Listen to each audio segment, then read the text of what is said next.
Hello बच्चों, hi everyone. और हम थे मेटल्स के एक्सट्रैक्शन मेथड्स को कंप्लीट कर चुके थे। हमने टॉप रिएक्टिविटी, मॉडरेट रिएक्टिविटी और सबसे बॉटम पे आती है ना रिएक्टिविटी सीरीज़ में कौन कौन, हमारी सिल्वर और हमारा ओरम, इनके हम एक्सट्रैक्शन के मेथड, हम इनकी जो डिफरेंट डिफरेंट टेक्निक्स थी, मतलब जो हमारा मेथड है जिससे हम प्रोसेस करेंगे हमारी मेटल के एक्सट्रैक्शन को, वो बदल जाती है। जैसा कि मेटल की प्रॉपर्टी होती है, टॉप ऑर्डर पे है तो इलेक्ट्रोलाइसिस कराते हैं, है ना। अगर मॉडरेट पे थी तो हम क्या कर रहे थे, रिडक्शन करवा रहे थे ना। और सबसे जो बॉटम पे होती है वो या तो आपको फ्री स्टेट में मिल जाती है ना। और मान लो अगर सल्फाइड या ऑक्साइड की फॉर्म मिल जाती है तो पहले आपको ऑक्साइड में कन्वर्ट करते हैं, उसके बाद उसको एक्सट्रैक्ट कर लेते हैं प्योर फॉर्म में। जो इम्प्योरिटीज़ होती है और में वो गैंग कहलाती है, जबकि जो सीधे मिनरल आप अर्थ क्रस्ट से निकालते हैं वो आपके और कहलाते हैं। ठीक है। रिफाइनिंग क्या होता है, देखो ये आपने, हाँ, जो टॉप ऑर्डर पे आती है ना, उसको अलग करने की टेक्निक क्या थी, इलेक्ट्रोलाइसिस थी। इसमें क्या होता है, कैथोड पर तो आपके मेटल चले जाते हैं, जबकि इम्प्योरिटीज़ आपके एनोड पर, है ना। क्योंकि देखो पॉजिटिव होगा तो भागेगा कहाँ पे, नेगेटिव की तरफ, है ना। और नेगेटिव होगा तो भागेगा पॉजिटिव की तरफ, है ना। इलेक्ट्रोड वगैरह लगाते हो आप, देख रहे हो ये एक्सट्रैक्शन के लिए नहीं बनाया गया, ये रिफाइनिंग के लिए बना है, लेकिन मेथड दोनों के सेम है। टॉप ऑर्डर को एक्सट्रैक्ट भी इलेक्ट्रोलाइसिस से करते हैं और रिफाइनिंग की जनरल प्रोसेस भी इलेक्ट्रोलाइसिस से ही होती है। तो हमारा टॉपिक क्या है, रिफाइनिंग ऑफ मेटल्स। क्या है, रिफाइनिंग ऑफ मेटल्स। तो मेटल्स को कैसे रिफाइन करें। देखो, जब हम डिफरेंट डिफरेंट प्रोसेस से होकर अलग अलग टॉप ऑर्डर को, मॉडरेट ऑर्डर को और बॉटम ऑर्डर पे जो मेटल्स आती है उनको जब अलग कर लेंगे ना, तब उनको क्या करना है, तब उनको हम किस तरीके से उनको रिफ़ाइन करके उनको, उनमें कुछ भी अगर और भी बचा होगा, मतलब और अच्छे से उसको तैयार करेंगे मेटल्स को, है ना। रिफाइनर ऑयल सुना होगा ना आपने, वही। तो रिफाइनिंग में क्या करना है, देखो अगर कुछ इम्प्योरिटीज़ अभी बच गई हैं तो उसको दोबारा से तैयार कर लेना है। तो देखो क्या होता है रिफाइनिंग, ना थोड़ा सा छोटा कर लेते हैं। हाँ, refining of metal, the metal produce by various reduction processes describe above are not pure. अभी तक हम जो भी रिडक्शन वगैरह करवाते हैं ऑक्साइड का और फिर मेटल ले लेते हैं, तो अभी भी वो प्योर नहीं है। They contain impurities which must be removed to obtain pure metal. तो उनमें कुछ इम्प्योरिटीज़ तो अभी भी रह गई हैं। जब हम रिडक्शन कराया है ऑक्साइड का, कार्बन लिया, कभी हमने डिस्प्लेसमेंट कराई, जो टॉप ऑर्डर की मेटल का यूज़ करके जो लो रिएक्टिविटी वाली मेटल है उसको डिस्प्लेस करा सकते हैं, है ना। रिडक्शन हम कार्बन से करा लेते हैं, और अगर हाई रिएक्टिविटी मेटल है तो उससे भी करवा लेते हैं, हमने पढ़ा था ऐसा। तो देखो, जो रिडक्शन के बाद आपको मेटल मिली वो भी प्योर नहीं है, उसको आपको रिफाइन करना पड़ेगा। दे कंटेन इम्प्योरिटीज़, उससे हमें प्योर मेटल चाहिए। The most widely used method for refining impure metals, the most widely use method for refining pure metal is electrolytic refining. क्या बोलते हैं इसको, इलेक्ट्रोलाइटिक रिफाइनिंग। तो क्या होता है इलेक्ट्रोलाइटिक रिफाइनिंग, देखिए जो डायग्राम है ये इलेक्ट्रोलाइटिक रिफाइनिंग का ही है। क्या होता है इसमें, many metals such as copper, zinc, tin, निकल, सिल्वर, गोल्ड आर रिफाइंड इलेक्ट्रोलाइटिकली। तो कॉपर, जिंक, टिन, निकल, सिल्वर, गोल्ड, ये सब जो है देखो कहाँ आती हैं, कॉपर, जिंक, ये सब मॉडरेट और बॉटम वाले में आने वाली है ना मेटल्स। उनको हम रिफाइन कर सकते हैं इलेक्ट्रोलाइटिकली, है ना। इन दिस प्रोसेस जिंक किस में आता है आपका, जिंक, आयरन, लेड, है ना, कॉपर, एजी, ये सब मॉडरेट में आती हैं, और एजी और सिल्वर तो बॉटम पे आती हैं। तो are refine electrolytically in this process the impure metal is made the anode. तो जो इम्प्योर मेटल होती है ना, इम्प्योर मेटल, उसका क्या बनाते हैं, एनोड। क्या बनाते हैं, एनोड। एनोड कौन सा टर्मिनल होता है बताइए, एनोड होता है पॉजिटिव टर्मिनल। कैसा, पॉजिटिव टर्मिनल, ठीक है। तो उसका बनाया जाता है, तो पॉजिटिव इलेक्ट्रोड बनाते हैं जिस मेटल को हमें रिफाइन करना है। इन द स्ट्रिप ऑफ तो हम प्योर का, जो हमारे पास जिस मेटल को प्योर करना है, जो इम्प्योर फॉर्म में है, उसका बनाना है एनोड। और वो कहाँ चली जाएगी बाद में, सारी की सारी कैथोड पर चली जाएगी। कहाँ चली जाएगी, thin strip of pure metal is made the cathode, है ना। तो देखो जो प्योर मेटल है वो कहाँ बन जाती है, thin strip is made the cathode, तो वो कैथोड पर बन जाती हैं सारी की सारी pure metal. A solution of the metal salt is used as an electrolyte. देखो क्या करना है, जो भी मेटल हम अलग कर रहे हैं उसका सॉल्यूशन बनाना है, मेटल का सोल्ट बनाना है। किस फॉर्म, किसके लिए, इलेक्ट्रोलाइट की फॉर्म में। यहाँ पे जो फिल करना है ना, जो लिक्विड आप यहाँ पे फिल करोगे वो क्या होना चाहिए, उसी मेटल का सोल्ट होना चाहिए, उसी मेटल का सोल्ट होना चाहिए। तो यहाँ पर जो भरा हुआ है ना, ये कॉपर का सोल्ट है ना, कॉपर सल्फेट मान लो, कॉपर सल्फेट ही दिया हुआ है, क्या दिया हुआ है, एसिडिफाइड कॉपर सल्फेट इसमें भरा हुआ है। तो देखो जिस भी मेटल को प्योर करना है उसका बनाना है एनोड, ठीक है। और कैथोड क्या होगा, प्योर मेटल। कौन होगा, प्योर मेटल होगा। कैथोड तो प्योर मेटल का बना होगा और एनोड बना होगा इम्प्योर मेटल का। किसका, इम्प्योर मेटल का, उसी मेटल की बात करनी है। अगर अलग मेटल ले लेंगे ना भाई, अगर मान लो कॉपर को प्योर बनाना है तो आपको एनोड बनाना है इम्प्योर कॉपर का और कैथोड बनाना है प्योर कॉपर का। अगर सर हम कॉपर के अलावा दूसरे का बना ले क्या, नहीं, फिर तो मेटल की मिक्सिंग हो जाएगी दोबारा से। आप प्योर मेटल गेन करना चाहते हो तो आप प्योर से तो बनाओ कैथोड, इम्प्योर से बनाओ एनोड, होगा क्या पता है। और आपने सॉल्यूशन कौन सा भर दिया इसमें, उसी मेटल का सोल्ट भरोगे। जैसे मान लो कॉपर अलग करनी है तो कॉपर का सोल्ट भरोगे, फिर क्या होगा पता है, सारा का सारा जो भी इम्प्योर कॉपर होगा ना वो कहाँ भागेगा, प्योर कॉपर की तरफ, जो कौन है, हमारा एनोड है। कौन है, सॉरी कैथोड है। कैथोड किसका बना हुआ है, प्योर का। सारा कॉपर वहाँ चला जाएगा, जो भी इम्प्योरिटीज़ है वो नीचे बैठ जाएगी। कहाँ पर, देखो ये बैठी हुई, ये बैठी हुई है, यहाँ पर बैठ गई है क्योंकि ये कौन सा है, ये एनोड है ना। तो ये इससे अलग होकर यहाँ पर बैठ गई है। और मेटल, सोडियम वाली, कॉपर वाली, सब पॉजिटिव चार्ज होते हैं, कहाँ भागेंगे, नेगेटिव की ओर। कहाँ भागेंगे, नेगेटिव, जो कौन सा है, कैथोड। सब कुछ यहाँ चला जाएगा और इम्प्योरिटीज़ यहाँ पर रह जाएगी बस, है ना। जो पॉजिटिव है तो चला जाएगा कैथोड पर, केवल कौन बच जाएगी, जो नेगेटिव वाली है या फिर जिनके पास कोई भी चार्ज नहीं है वो यहाँ पर बच जाएंगे। The apparatus setup in shown the 3.12, इस तरह से ऑपरेटस बनाना है। इलेक्ट्रोलाइसिस तो आप लोग वहाँ भी पढ़ के आए हो, कहाँ पर बताइए, फर्स्ट चैप्टर में पढ़ के आते हो। तो वो करना क्या है इसमें, कुछ नहीं, वही कैथोड एनोड बनाने हैं, की लगा देनी है, बैटरी वगैरह लगा देनी है। देखिए ये सेल लगाया गया है, यहाँ पर करंट फ्लो करेगा। और यहाँ पर बताओ जो आयन्स यहाँ पर अलग हुए किसके, उसी मेटल के सोल्ट के। आयन्स यहाँ पर होना ज़रूरी है और डिजोल्व फॉर्म में है ना, एक्वस फॉर्म में है ना। तो बताओ आयन्स यहाँ पर रिलीज हो जाएंगे और वही किसका काम करेंगे, वही कराएंगे कंडक्शन, किसका, इलेक्ट्रिसिटी का। करंट फ्लो करेगी, करंट फ्लो करेगी, सारे के सारे जो कॉपर के +2 आयन है वो चले जाएंगे कैथोड पर और मेटल हो जाएगी refine. A solution of the metal salt is used in electrolyte, the apparatus दिखाया गया है। On passing the current through the electrolyte the pure metal from the anode dissolve into electrolyte. तो बताओ impure वाले anode से सारा का सारा कॉपर कहाँ आएगा, पहले इलेक्ट्रोलाइट में, फिर वहाँ से N equivalent amount of pure, N equivalent amount of pure metal from the electrolyte is deposited on the cathode. पहले आएगा इलेक्ट्रोलाइट में, फिर वहाँ से कहाँ चला जाएगा बताओ, कैथोड पर चला जाएगा, डिपॉजिट हो जाएगा। डिपॉजिट का मतलब जम जाना, वहाँ जाकर जम जाता है। This the soluble impurity go into the solution. जो सोल्यूबल इम्प्योरिटी है, जो घुलने वाली है वो घुल जाएगी सॉल्यूशन में। The insoluble impurity settle down, और जो इनसोल्यूबल है, जो घुलती नहीं है, वो सेटल डाउन हो जाएगी, बैठ जाएगी नीचे, the at the bottom of the anode known as anode mud. और जो इम्प्योरिटीज एनोड के नीचे बैठ जाती है, जो इनसोल्यूबल होती है, कहलाती है एनोड मड। क्या कहलाती है, एनोड मड। तो एनोड मड कहलाती है इनसोल्यूबल इम्प्योरिटी, है ना, याद रखिएगा। सर ये आता है क्या, बिल्कुल ये आता है। रिफाइनिंग प्रोसेस के नाम, इस तरह क्वेश्चन आ जाएगा कि what is describe the refining process of metals. तो क्या लिखना है आपको, इलेक्ट्रोलाइटिक रिफाइनिंग ही लिखना है, ऐसा सेटअप होना चाहिए।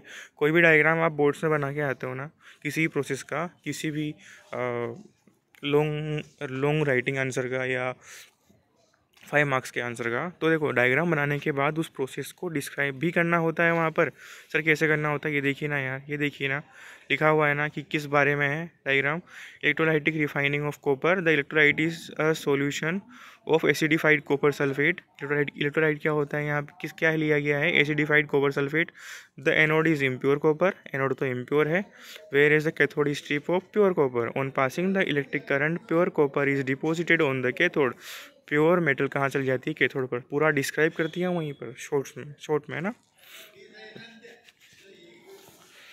चलिए एक मिनट रुकिएगा। आप लगाइएगा, है ना।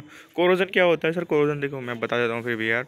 डिफाइन द फॉलोइंग टर्म को डिफाइन करो। मिनरल में बता चुका क्या होता है, जो भी आप डायरेक्टली अर्थ से निकालते हो, है ना, मेटल्स को अलग करने के लिए, वो क्या कहलाता है? मिनरल। इसमें इम्प्योरिटीज भी होती है। और क्या होते हैं?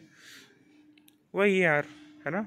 और मिनरल की फॉर्म में होता है, और में जो मेटल्स हैं वो मिनरल की फॉर्म में ही है।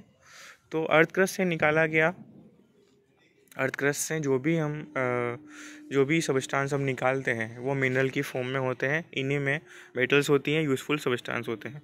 सर और क्या होते हैं? जो भी मेटल्स हैं जो हमने मिनरल की फॉर्म में निकाले हैं वही और भी वही हैं, और मिनरल भी वही हैं। दोनों एक दूसरे से मान सकते हो कि वही मिनरल है, वही और है। और और में होता क्या है? इम्प्योरिटीज़ भी होती है। मेटल्स होती हैं, साथ में इम्प्योरिटीज़ होती हैं, ध्यान रखिएगा। और में आप ये भी लिखे हैं कि इसमें जो हमारे यूज़फुल सब्सटेंसेस है, मेटल है, साथ में इम्प्योरिटीज़ भी होती है। गैंग्स क्या हुआ है? और में जो इम्प्योरिटी है वही गैंग है, ठीक है। Name the two metal which are found in the nature in the free state. जो फ्री स्टेट में मिलती है कौन कौन सी मेटल्स हैं? देखो, सिल्वर और हमारा गोल्ड दोनों फ्री स्टेट में मिल जाता है, लेकिन कभी कभी सिल्वर और कॉपर सल्फाइड की फॉर्म में मिल जाते हैं या ऑक्साइड की फॉर्म में मिल जाते हैं, लेकिन फ्री स्टेट में मिलता है, फ्री स्टेट में ही मिलता है। तो याद रखिएगा, सिल्वर और हमारा gold. What chemical process is used for obtaining a metal from its oxide. तो बताओ कौन कौन सी प्रोसेस यूज़ होती है मेटल को इसके ऑक्साइड से गेन करने के लिए? क्या कराते हैं हम? रिडक्शन। क्या करवाते हैं? रिडक्शन। उसके पहले देखते हैं ना, हाँ उसमें हमने देखा रिडक्शन कराने के लिए हम कार्बन का यूज़ कर सकते हैं, है ना, कार्बन का भी यूज़ कर सकते हैं। लेकिन टॉप ऑर्डर पे जो मेटल्स आती हैं उनके लिए हम रिडक्शन का यूज़ नहीं कर सकते। वहाँ पर इलेक्ट्रोलाइसिस का यूज़ होता है। किसका होता है? इलेक्ट्रोलाइसिस का यूज़ होता है। तो सर ऑक्साइड से गेन करने के लिए क्या क्या था? कार्बन से रिडक्शन करा दो, कार्बन से रिडक्शन करवा दो। और सेकंड क्या था? अगर कार्बन से नहीं करा रहे तो हाई रिएक्टिव मेटल से करा दो, लो रिएक्टिव मेटल का उसको डिस्प्लेस कर देगी और आपको अपनी मेटल मिल जाएगी। चलिए, कोरोजन। कोरोजन आप फर्स्ट में पढ़ के आते हो। यहाँ पर सर क्या याद रखना है? देखो यहाँ पर याद रखना है, जो सिल्वर में जब कोरोजन होता है, सिल्वर में जब पहला किसके बारे में दिया हुआ है? सिल्वर के बारे में। सिल्वर में कोरोजन होता है तो वो क्या होती है? काली पड़ जाती है, ब्लैक कोटिंग आ जाती है उस पर, जब वो एयर के कांटेक्ट में रहती है, एयर के कांटेक्ट में रहती है। This is because it react with the sulphur in air to form a coating of silver sulphide. तो बताइए, चांदी की जो भी ऑब्जेक्ट्स हैं ना, जो भी ऑर्नामेंट्स हैं, वो जो भी आर्टिकल्स हैं, वो अगर कांटेक्ट में आएंगे एयर के तो कैसे पड़ जाते हैं? उन पर ब्लैक कोटिंग चढ़ जाती है, उनका कलर थोड़ा सा डार्क हो जाता है। तो वो ऐसा क्यों होता है? क्यों? क्योंकि एयर में कौन प्रेजेंट है? सल्फर। तो सल्फर से रिएक्शन कर लेती है सिल्वर। क्या बनाती है? सिल्वर का सल्फाइड। क्या बनाती है? सिल्वर का सल्फाइड। क्या फॉर्मूला होता है सर? Ag2S, है ना। तो ये बनने से कौन सा कलर आता है? ब्लैक कोटिंग आ जाती है किस पर? सिल्वर के आर्टिकल्स पर। सर कॉपर में क्या होता है? देखो, कॉपर में जब भी कोरोजन होगा कलर आएगा ग्रीन। कैसा आएगा? ग्रीन। देखा होगा तांबे के जो भी आर्टिकल्स आपके पास होंगे, जो भी बर्तन वगैरह जो भी हैं आपके स्टेंसिल्स वगैरह, अगर उनमें पानी, उनमें मॉइस्चर रह जाएगा तो उनमें आता है ग्रीन कलर। कैसा आता है? Green colour. तो देखो, copper react with the moist carbon dioxide. किससे रिएक्शन करता है? कार्बन डाइऑक्साइड से। In the air slowly loses it's shiny brown surface and gains a green code. तो बताओ, इसका शाइनी ब्राउन जो कलर होता है चल जाता है, क्या आता है बताओ? ग्रीन कोटिंग आ जाती है। This green substance is copper carbonate. और ये ग्रीन कलर किस कंपाउंड के बनने से आया? कॉपर के कार्बोनेट के बनने से आया है। कॉपर के कार्बोनेट के बनने की वजह से आया है, ठीक है। ये आयरन के साथ क्या होता है? आयरन का तो हम पढ़ के आए हैं। आप आयरन में जो है एनसीडीडी, सॉरी, आयरन की रस्टिंग ऑफ आयरन की रिएक्शन आपको पता होगी ना। आयरन का थर्ड ऑक्साइड बनता है ना, XH2O बनते हैं। देखिएगा, iron when expose to moisture air. अरे मॉइस्चर भी होना चाहिए, एयर तो हो ही सही, साथ में मॉइस्चर भी हो। For a long time it require a coating of brown flaky substance called rust. तो बताओ, आयरन जब कांटेक्ट में आता है लंबे समय के लिए वाटर के और एयर के, मॉइस्ट एयर के कांटेक्ट में आता है, तो क्या बनता है? Brown flaky substance. इसको क्या कहते हैं? रस्ट। इसको कहते हैं रस्ट। MCQ में आ जाएगा, rust is brown flaky substance. Brown flaky substance मतलब थोड़ा सा उभरा हुआ, फूला हुआ स्ट्रक्चर होता है ना, फ्लेकिश है ना। तो याद रखिएगा। चलिए देखो ये एक्टिविटी दिखाई है 3.14, इसमें यही दिखाया है कि रस्टिंग के लिए एयर भी ज़रूरी है, वाटर भी ज़रूरी है। अगर एयर एब्सेंट हुई तब भी रस्टिंग नहीं होगी, वाटर एब्सेंट हुआ, मॉइस्चर एब्सेंट हुआ तब भी रस्टिंग नहीं होगी। देखो टेस्ट ट्यूब है, में दिखाई है आप, कॉर्क लगाया हुआ है ऊपर, एयर यहाँ पर है, एयर दिखाई गई है, एयर यहाँ पे है। देखो यहाँ पे क्या हुआ, वाटर यहाँ पे भर दिया था, उसमें आपने आयरन की नेल को डुबो दिया, एयर भी है, वाटर भी है, रस्टिंग हो गई। देखो reddish reddish brown brown brown flaky substance बन गया। बी वाले में देखिए कोर्क लगा दिया है लेकिन एयर है, एयर तो है, एयर है लेकिन देखिए यहाँ पे देखो एयर यहाँ पे है, लेकिन ये जो येलो जो लेयर है ना, ये किसकी है पता है, किसकी लेयर है? देखिए यहाँ पे पड़ी है, क्या है? Layer of oil prevent air dissolving in the water. यहाँ पे ऑयल ही कुछ ड्रॉप में डाल देते हैं वाटर की सरफेस पे, तो होता क्या है, हमारा जो ऑयल है, ऑयल की लेयर एयर को नहीं जाने देती कहाँ पे, वाटर में। तो वाटर में नहीं जाता तो वाटर में मिक्स नहीं हो पाता है। तो बताइए किसकी कमी होगी यहाँ पे? O2 की कमी हो जाएगी, ऑक्सीजन की कमी हो जाएगी, तब भी रस्टिंग यहाँ पे नहीं होगी। हमारी सारी की सारी जो हमारी तीनों नेल्स है, आयरन नेल्स, उनमें रस्टिंग नहीं होगी। सर थर्ड वाले में क्या किया गया? ड्राई एयर है, यहाँ पर क्या नहीं है? मॉइस्चर नहीं है। क्यों नहीं है? क्योंकि क्या दिया हुआ है? Anhydrous calcium chloride. ये क्या है? ड्राइंग एजेंट है भैया, ये ऐसा एजेंट है जो मॉइस्चर को एब्जॉर्ब कर लेता है, मॉइस्चर को एब्जॉर्ब कर लेता है। तो अगर यहाँ पर कुछ भी नमी आई भी होगी, यहाँ पे ह्यूमिडिटी थोड़ी सी आई भी होगी, मॉइस्चर आया भी होगा, तो किसने एब्जॉर्ब कर लिया? इस कैल्शियम के क्लोराइड ने। तो कैल्शियम क्लोराइड किस में काम आता है? वाटर का एब्जॉर्प्शन करता है। वाटर का ही है या फिर मॉइस्चर का ही है? तो मॉइस्चर का एब्जॉर्प्शन कर लेता है। ठीक है, तो बताओ यहाँ पे एयर भले थी थर्ड वाले में, सी वाले में एयर थी लेकिन मॉइस्चर नहीं था, तब भी क्या नहीं हुआ? रस्टिंग नहीं हुआ, रस्टिंग नहीं हुआ, याद रखिएगा। देखो लिखा हुआ है यहाँ पर भी ABC में क्या किया गया, हर एक डायग्राम के नीचे लिखा होता है ना, तो आपको भी लिख कर के आना है, फिगर लिख के आप लोग ये सब जैसे जो भी डिटेल आपने उसमें दी हो ना, जो आप समझाना चाह रहे हैं, वहाँ पे लिखना ज़रूर है कि हमने ये किया, यहाँ पे ये किया जा रहा है। प्रिवेंशन ऑफ कोरोजन की बात करते हैं। अगर कोरोजन से बचाना है अपनी आर्टिकल्स को तो क्या करना चाहिए सर? तो क्या करना चाहिए? तो देखिए rusting of iron can be prevented by the painting. देखो मेथड्स गिनिए। एक, पेंटिंग कैसे याद आएंगे आपको? अगर आपको फर्स्ट चैप्टर से भी इरेज हो रहा है ना, तब भी आप यहाँ से कुछ पॉइंट्स वहाँ लिख सकते हैं। अगर वहीं पर आपको याद हो तो और अच्छी बात है। ऑयलिंग, आप ऑयल की पॉलिश कर सकते हो, पेंटिंग कर सकते हो। थर्ड, ग्रीजिंग, ग्रीस होता है ना, वही ग्रीस कर सकते हो उसको। गेल्वेनाइजेशन, फोर्थ गेल्वेनाइजेशन, ठीक है, गेल्वेनाइजिंग आप कर सकते हो। और गेल्वेनाइजिंग में किसकी लेयर चढ़ाते हैं बताइए? जिंक की कोटिंग की जाती है मेटल्स पर, है ना। क्रोम प्लेटिंग टेक्निक यूज़ कर सकते हो, 5 नंबर याद रखिएगा। और एनोडाइजिंग और मेकिंग अलॉय, मिक्सचर बना सकते हो दो या दो से अधिक मेटल्स का, या मेटल और नॉन मेटल का। अलॉय, मेटल भी होते हैं, मेटल में मेटल मिक्स कर देना दूसरी वाली, तो भी एलॉय है। मेटल में नॉन मेटल मिक्स कर देना, ये भी एलॉय है। तो आपके पास 6 ऐसे मेथड्स हो गए, टेक्निक्स होगी, जिससे आप आपके जो आर्टिकल्स है जो भी मेटल्स के, उनको आप किससे बचा सकते हो? कोरोजन से बचा सकते हो, कोरोजन से बचा सकते हो, कोरोजन से बचा सकते हो। ठीक है, चलिए देखो गैल्वेनाइजेशन के बारे में आया है। प्रोटेक्टिंग क्या होता है? गैल्वेनाइजेशन इज अ क्वेश्चन आ गया, मान लीजिए वाट डिफाइन द गैल्वेनाइजेशन, या वाट इज़ द गैल्वेनाइजेशन। या क्वेश्चन आ गया कि preventive method of corrosion, describe one of them. कौन कौन से होते हैं मेथड्स, और एक को डिस्क्राइब करो। तो ये गैल्वेनाइजेशन क्या है? Is a method of protecting the steel and iron from the rusting. तो ये स्टील को प्रोटेक्ट करना है या फिर हमारे रस्टिंग को प्रोटेक्ट करना है with the thin layer of zinc. क्या करके? जिंक की थिन लेयर चढ़ा करके।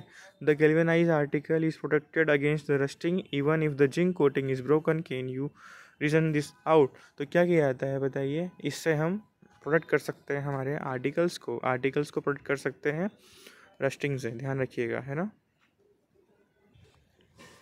चलिए, alloying is a very good method of improving the properties of a metal. तो अलोइंग क्या है? अच्छी मेथड है इम्प्रूव करने के लिए property of metal. We can get the desired property by this method, है ना। तो अलोइंग से क्या कर सकते हैं? हम इम्प्रूव कर सकते हैं अपनी मेटल्स को। We can get the desired property by this method. For example, iron is the most widely use metal.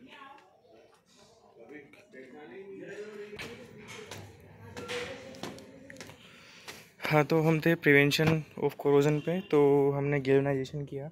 Galvanisation में हम जिंक की कोटिंग करते हैं, याद है ना आपको? तो जिंक की कोटिंग करते हैं, तो जिंक की कोटिंग भले टूट जाए, देखो जिंक की कोटिंग भले टूट जाए लेकिन प्रोटेक्ट करता है रस्टिंग से। ऐसा क्यों होता है कि आपने किसी मेटल के जो भी आर्टिकल्स पे आपने जिंक की कोटिंग की, मतलब गैल्वेनाइजेशन किया, उसके बाद वो कहीं से टूट जाता है, उसकी कोटिंग कहीं से टूट जाती है, फिर भी वो प्रोटेक्ट करता है। ऐसा क्यों? कि कहीं से टूटा है, पूरा नहीं हटा है।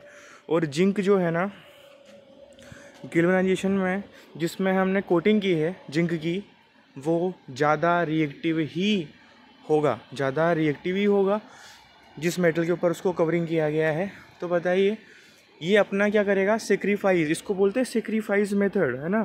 ये सेक्रीफाइस करता है, खुद को बचा लेता है, अपनी जो भी आर्टिकल्स हैं, आयरन है, स्टील है, उनको बचा लेता है ना।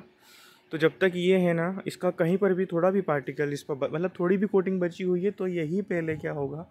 कोरोज होगा, पहले यही कोरोड होगा, उसके बाद नंबर आएगा इसके अंदर जो मेटल है, हमारी जो मेटल का आर्टिकल है उसका नंबर आएगा। ठीक है, चलिए अलोइंग क्या होती है? अलोई तो आप जानते ही है, मिक्सिंग ऑफ मेटल करना। Alloying is a very good method of improving the property of metal. तो अलोइंग क्या है? Very good method of the improving the property of metal. तो मेटल की जो प्रॉपर्टी है उसको इम्प्रूव करता है ये। We can get the desired property by this method. For example iron is the most widely use metal, है ना। तो but it never used in pure state. तो बताइए इसका बहुत वाइडली यूज़ होता है इस मेथड का, but it is never used it's pure state, है ना। तो देखो इसका प्योर स्टेट में कोई यूज़ नहीं है ना। This is because pure iron is very soft. देखो जो हमारा ये बनाया भी जाता है एलॉय, ये देखो बताओ, कुछ मेटल्स ऐसी फॉर्म में मिलती है ना कि उनका कोई यूज़ नहीं है। अगर हमें उन्हें यूज़फुल बनाना है तो हमें एलोइंग करनी होगी, उनके साथ किसी का मिक्सिंग किया जाएगा। जैसे हमारा iron, iron is most widely use metal है but never use in this it's pure state. लेकिन इसकी प्योर स्टेट में ये ऐसा नहीं मिलता कि हम इसको यूज़फुल बना सकें, इससे यूज़फुल जो चीज़ें बना सकते हैं। This is because pure iron is very soft and stage easily when hot. क्यों? क्योंकि जब ये प्योर फॉर्म में होगा ना तो बहुत सॉफ्ट होगा और इसको खींच सकते हैं हम इजीली। जब ये गर्म हो तो खींच सकते हैं, इतना मुलायम होता है, इतना सॉफ्ट होता है। But if it is mix with a small amount of carbon, लेकिन अगर हम इसमें कार्बन ऐड कर दें, कितना? 0.05%, it becomes hard. 0.05% carbon add कर देने पे ये हार्ड हो जाता है, स्ट्रॉन्ग हो जाता है। When iron is mixed with nickel and chromium, जब हम मिक्स करते हैं इसमें nickel and chromium, we get stainless steel. Stainless steel क्या होता है? निकल, क्रोमियम प्लस आयरन। क्या होता है ये क्या होता है बताइए? क्या बन जाता है? तो हमारी जो स्टेनलेस स्टील है ना, स्टेनलेस स्टील का फॉर्मूला क्या होता है? आयरन, क्रोमियम और निकल, इन तीनों का क्या? मिक्सर, अलॉय, क्या कहलाता है बताइए? हमारा stainless steel, which is hard and doesn't rust. तो ये क्या होता है? हार्ड हो जाता है, रस्टिंग नहीं होती। देखो हमारे जो घर पे जो आर्टिकल्स, हमारे बर्तन वगैरह होते हैं स्टेनलेस स्टील के होते हैं, इन पर कोरोजन नहीं होता है। क्योंकि क्या है, वो एक सिंगल मेटल नहीं है, वो हमारा आयरन, क्रोमियम, निकल तीनों का मिक्सचर है, अलॉय है। In fact this the property of any metal can be change if it is mixed with some other substance. तो बताओ प्रॉपर्टी चेंज कर सकते हैं हम। हमने आयरन की प्रॉपर्टी ही चेंज कर दी, क्रोमियम और निकल के साथ मिला करके हमने क्या बना लिया? स्टेनलेस स्टील, जिस पर रस्टिंग कभी भी नहीं होती है। आप के घरों में बर्तन डेली यूज़ में आते हैं, डेली हम उनको गीला करते हैं, उनको धोते हैं, वॉश करते हैं, अपने आप सूख जाते हैं और रस्टिंग भी नहीं होती, जंग नहीं लगता, आपको पता है ना। मतलब वो क्या है? स्टेनलेस स्टील है। तो हमने क्या बदल दी? उनकी प्रॉपर्टीज़ बदल दी है ना। एनी मेटल की प्रॉपर्टी हम चेंज कर सकते हैं मिक्सिंग करके। The substance added may be metal और नॉन मेटल, चाहे मेटल में मेटल ऐड करो या मेटल में नॉन मेटल, बनेगा alloy. An alloy is a homogeneous mixture of two or more metal or a metal and a non metal। तो क्या है बताइए? alloy homogeneous mixture है, टू और मोर मेटल या अ मेटल और नॉन मेटल, है ना। It is prepared by first melting the primary metal and then dissolving the other element in it in a definite proportion। It is cooled to room temperature. क्या करते हैं? सबसे पहले जो primary metal है जिसमें जिसका हमें एलॉय बनाना है उसको मोल्टन फॉर्म में लाते हैं, फिर सेकेंडरी को भी सेकेंडरी को उसमें ऐड किया जाता है, उसके बाद उनको ठंडा किया जाता है। और हाँ, मिक्सिंग हमेशा डेफिनेट प्रोपोर्शन में करते हैं। ऐसा नहीं है कि इतना मिला दिया कि जिसका अलॉय बनाना था वो तो बहुत कम है और जिसको मिक्स करना था वो बहुत ज़्यादा होगी, तब किसका अलॉय हो जाएगा, सेकंड वाले का अलॉय हो जाएगा, फर्स्ट वाले का ना रह करके। फिर इसको तो डेफिनेट प्रपोर्शन याद रखिएगा और रूम टेम्परेचर पे उसको कूल कर लेते हैं, क्या मिल जाती है हमें हमारी डिज़ायर्ड अलॉय जो हमें चाहिए था। जैसे आयरन को उस फॉर्म में यूज़ नहीं कर सकते थे, सॉफ्ट होता है, खींच सकते हैं वायर की फॉर्म में, तो उससे हम अपने जो जितने भी सब ये जो हमारी यूज़फुल चीज़ें हैं वो नहीं बना सकते थे, इसलिए हमने क्या किया, उसका अलॉय बनाया, है ना, और कार्बन ऐड किया 0.05%, इसलिए वो जैसा आयरन होता है वैसी प्रॉपर्टी जो करता है। जो हम आयरन देखते हैं ना वो केवल आयरन नहीं है, अलॉय है, मिक्सचर है, कार्बन भी है उसमें, तब जाके वो ऐसा हार्ड हुआ है। प्योर गोल्ड की बात करें, प्योर गोल्ड कितना कैरेट होता है, 24 कैरेट होता है, जो वेरी सॉफ्ट होता है। अगर 24 कैरेट गोल्ड होना तो बहुत सॉफ्ट होगा, उससे हमारे जो ऑर्नामेंट्स है वो बना नहीं सकते। It is there for not suitable for making the jewellery, और 24 कैरेट मतलब प्योर गोल्ड से ज्वेलरी नहीं बना सकते। It is alloyed either silver और copper two make it hard. तो बताइए अलॉय जो होगा ना, इसका अलॉय बनाते हैं सिल्वर या कॉपर ऐड करके। Generally in India 22 carat gold is use for making ornament. तो बताओ हमारे पास जो इंडिया में जो जितने भी जो भी गोल्ड के जो ऑर्नामेंट्स मिलते हैं ना, वो प्योर अगर होंगे तो 22 कैरेट तक ही होंगे, है ना। तो उसी से क्या बना पाते हैं हमारे जो भी ज्वेलरी वगैरह है वो। It means 22 part of the pure gold is alloyed with 2 part either copper and silver. तो 22 पार्ट तो क्या है, गोल्ड है, और 2 पार्ट क्या है, सिल्वर या फिर कॉपर है। तो उसका हम यूज़ कर सकते हैं हमारे जो ऑर्नामेंट्स बनाने में है उनमें। If one of the metal is mercury the alloy is known as the amalgam. अगर देखो जो भी हम बना रहे हैं क्या हमारा अलॉय, उसमें अगर एक क्या है, मरकरी है, अगर एक मेटल मरकरी ले रहे हैं तो बनने वाला अलॉय क्या कहलाएगा, अमलगम। क्या कहलाएगा, अमलगम। याद रखिएगा अमलगम में आप मरकरी में कुछ भी जोड़ दो, XYZ कुछ भी, लेकिन अगर मरकरी आपने ऐड किया तो बनेगा amalgam. The electrical conductivity and melting point of alloy is less than the pure metal. ध्यान रखिएगा अपन ने इलेक्ट्रिसिटी में पढ़ा था कि जो अलॉय होते हैं ना उसके मेल्टिंग पॉइंट, बॉइलिंग पॉइंट कम हो जाते हैं। किसके कंपेयर में, किसके कंपेयर में बताइए, प्योर मेटल के कंपेयर में, प्योर मेटल के कंपेयर में, प्योर मेटल के कंपेयर में। तो याद रखिएगा कंडक्टिविटी भी क्या होती है, कम हो जाती है मेटल के कंपेयर में। मतलब सिल्वर की जो कंडक्टिविटी है वो ज़्यादा है, इसका जो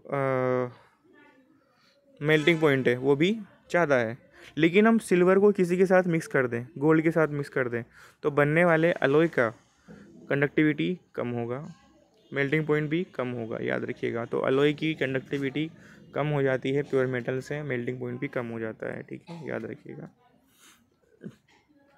चलिए, for example brass and alloy of copper and zinc. तो ब्रास क्या होता है, कॉपर और जिंक का मिक्सचर होता है। ब्रास एक अलॉय है, किस से मिला, किससे बना, कॉपर और जिंक से मिलकर बना। आइए अगला point, alloy copper and tin, copper और टिन SN, इन दोनों का मिक्सचर क्या कहलाता है बताइए, ब्रोंज। क्या कहलाता है, ब्रोंज। तो ब्रोंज है हमारा कॉपर टिन, ब्रास है कॉपर और जिंक, ब्रोंज है कॉपर और tin, bronze copper tin, brass copper zinc. आगे चलिए, are not good conductor of electricity various copper is use for making the electric circuit. तो बताइए ब्रास और ब्रोंज दोनों कॉपर है, दोनों में कॉपर है, कॉपर जिंक है, कॉपर टिन है, लेकिन कॉपर से अच्छे कंडक्टर नहीं है क्योंकि कम हो जाती है कंडक्टिविटी अलॉयस की, ठीक है, इसलिए वायर वगैरह कॉपर क्या बनाते हैं, ब्रास और ब्रोंज के नहीं बनाते। सोल्डर क्या होता है, an alloy of lead and tin. Alloy क्या होता है, लेड और टिन, PB और SN का मिक्सचर होता है। Has how melting point and use the welding electrical wire together. तो इलेक्ट्रिक वेल्डिंग करते हैं ना, उसमें जो रोड का यूज़ होता है जिसको मेल्ट करके उसको जोड़ने में काम आती है, वो किसकी बनी होती है, सोल्डर की, SOLDER। तो सोल्डर किसका बना होता है, लेड और टिन का। किसका, लेड और टिन का। बेल्डिंग में, इलेक्ट्रिक बेल्डिंग में जो रोड हम यूज़ करते हैं ना, जिसको पिघला कर उसको जोड़ने में काम आती है, वो यही है, ठीक है। आइए ख़त्म कर चुके हैं हम चैप्टर। लास्ट में क्या दिया हुआ है येलो बुक्स में, the wonder of ancient Indian metrology.